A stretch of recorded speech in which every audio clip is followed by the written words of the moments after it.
The best bit about being a pirate, said the pirate with gout, is the looting.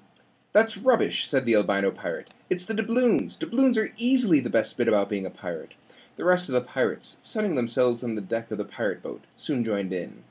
It had been several weeks since the pirates' adventures with cowboys, and they had a lot of time on their hands. It's the pirate grog. Marooning, that's what I like best. Cutlasses. The Spanish Main. The ship's biscuits. One of the pirates pulled a special face to show exactly what he thought of the last comment, and soon all the pirates were fighting. With a sound like a bat hitting a watermelon, pirate fist connected with pirate jaw, and a gold tooth bounced across the deck. The pirate with gout found himself run through in a grisly manner, and one of the cabin boys accidentally got a shiny pirate hook in the side of the head. It would have probably gone on for some hours in this fashion, but both of the heavy wooden doors that led to the downstairs of the boat crashed open, and out onto the deck strode the pirate captain himself. The pirate captain cut an impressive figure. If you were to compare him to a type of tree, and working out what sort of tree they would be if they were trees instead of pirates was easily one of the crew's favorite pastimes, he would undoubtedly be an oak, or maybe a horse chestnut. He was all teeth and curls, but with a pleasant open face. His coat was of a better cut than everybody else's, and his beard was a fantastic and glossy, and the ends of it were twisted with expensive-looking ribbons. Living at sea tended to leave one with ratty, matted hair, but the pirate captain somehow kept his beard silky and in good condition, and though nobody knew his secret, they all respected him for it. They also respected him because it was said he was wedded to the sea. A lot of pirates claimed that they were wedded to the sea, but usually this was an excuse because they couldn't get a girlfriend, or because they were gay pirates. But in the pirate captain's case, none of his crew doubted he was actually wedded to the sea for a minute. Any of his men would have gladly taken a bullet for him, or even the pointy end of a cutlass.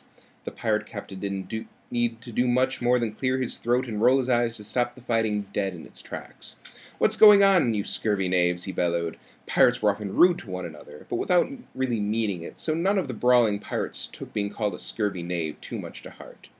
"We were just discussing what the best bit about being a pirate is," answered the pirate dressed in green, after a bit of an awkward pause.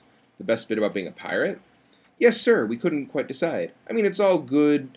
The best bit about being a pirate is the shanties." Gideon Defoe's novel, The Pirates in an Adventure with Scientists, is the first part of a series of books about pirates in various adventures, such as Pirates in an Adventure with Ahab, Pirates in an Adventure with Communists, and Pirates in an Adventure with Napoleon. These books are both parodies and satires of the recently popular pirate genre, as well as that of just literature in general. They take historic figures and events and put them into situations with pirates. For example, The Pirates in an Adventure with Scientists actually has Charles Darwin being shipwrecked with a monkey, and the pirates run into him and rescue him. And he explains that he is being persecuted by a bishop in London who is afraid of his manpanzee, a monkey that he has put into like fancy people clothes and is taught to speak using note cards. And and Charles Darwin says that the bishop doesn't want him to take sales away from his stake in Barnum and Bailey, the circus, where they are currently showing the Elephant Man, a horribly disfigured man with bony protrusions across his entire body.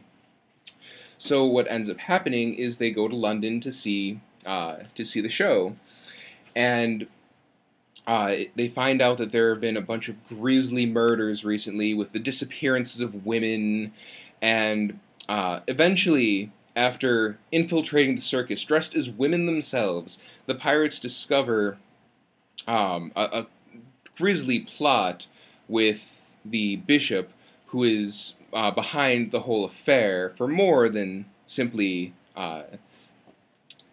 just having his profits being culled from the circus. Now, I won't give away the rest of the book, but it follows in a very similar and satirical fashion.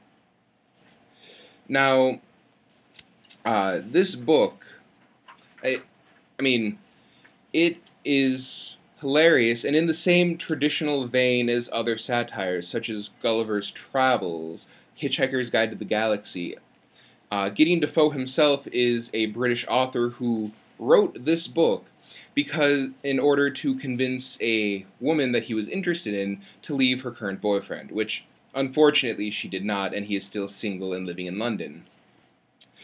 I mean, Jack Sparrow, Davy Jones, Blackbeard, they got nothing on the real pirates. Who are only ever addressed by descriptors. I mean, you heard it yourself. The pirate with gout, the pirate in a green shirt, the cabin boy, the pirate captain. They are never actually addressed by their full names.